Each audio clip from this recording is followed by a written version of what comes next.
Hi guys, welcome back to Solidity Basics. In this video, we'll be covering constructors. So, constructor is an optional function that is executed upon contract creation. This is the first function if defined. It is invoked when a contract is created, and it's mostly used to initialize state variables. So, we'll go through the code we have. We'll go through the first contract. In the first contract, we have a state variable called name, and in constructor, we are initializing it. So whenever we define arguments in a constructor, it means that it will take an external input from the account that is calling the constructor.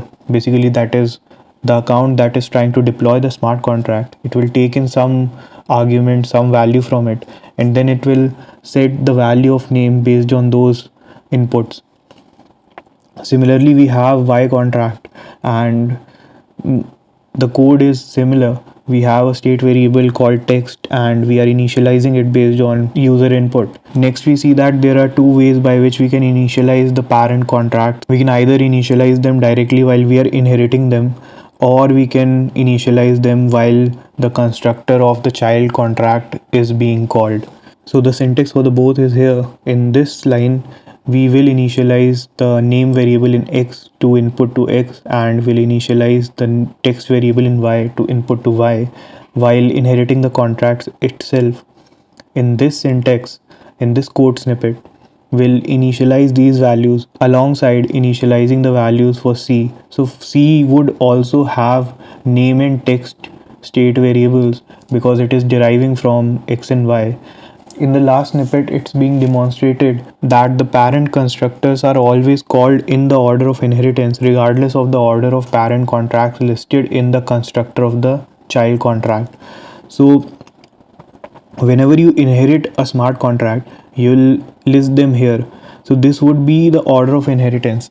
So, it doesn't matter what order of initialization you follow here, either you initialize x first, then y, or you initialize y first then x.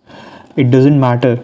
The only thing that matters is the sequence in which you are inheriting the contracts. Okay, let's check this out on Remix ID.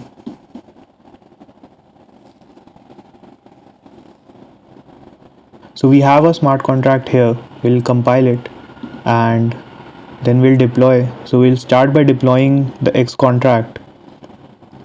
You see that it needs some input for us to be able to deploy it, because we have specified a variable in the constructor. So it needs that input, without which it won't be able to deploy it. So we'll type in hello and deploy the contract. So we have the variable name initialized to hello via our constructor, and similarly we'll do this for y. We'll type in world here. So we have our contract y where the text is initialized to world. Now we'll deploy b. So smart contract b, and you see that it doesn't need any input from us because we are already providing input while inheriting the smart contracts. So it doesn't need any input from us. So we'll deploy this, and here the values of name and text are initialized as we did here, like input to x and input to y. Now we'll deploy the C contract,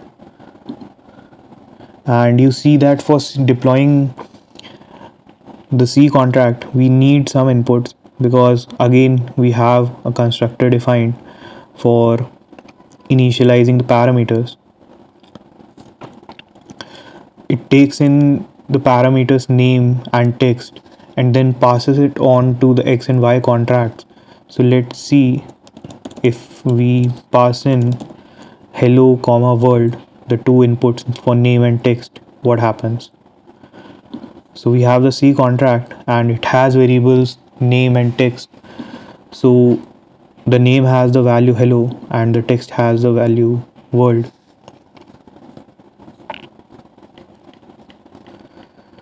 Last we have D and E contracts.